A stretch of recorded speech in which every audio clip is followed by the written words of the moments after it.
پاکستان کې د NDS لخوا زبردست برید د ISI لوی لاسپوڅی او د افغانانو ستر دښمن ووژل شو.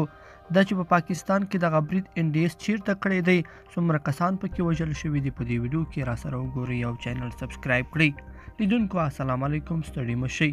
پاکستان کې د حقانی شبکې د قومندان پر کور باندې چاودنه شوې. شمالي وزیرستان د شمالي وزیرستان له خیسور سیمې سیحون ورځپاڼې ته محلي منابعو تایید کړې ده چې د حقانی شبکې د یو تن قومندان په کور کې درنه چاودنه شوې ده چې درانه تلفات هم له ځان سره لري. ځایي اوسیدونکي وایي چې یاد کلي کې د حقانی شبکې قومندانان اوسیږي چې د پاکستان د پوځ له بشپړ ملاتړ څخه برخمن دي او د دوی د ساتنې لپاره له یادې سیمې څخه څو امنیتي کمربندونه تاو کړي دي. د سیحون نیوز محلي رضاکار همکار وایي چې چاودنې سره سم یاده سیمه د پاکستان پوځ کلابنده کړه او د پاکستان د څارګرې ادارې کارکوونکي د قومندان مرستې ته راغلل. ټپیان یې د درملنې په موخه انتقال او وژل شوي د خلکو له سترګو پټ مړستون ته ویوړل.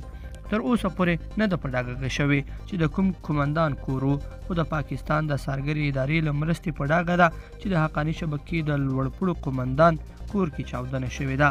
لیدونکو په دې هیله چې دا مطلب به مو تر پایه راسره لیدلی وي.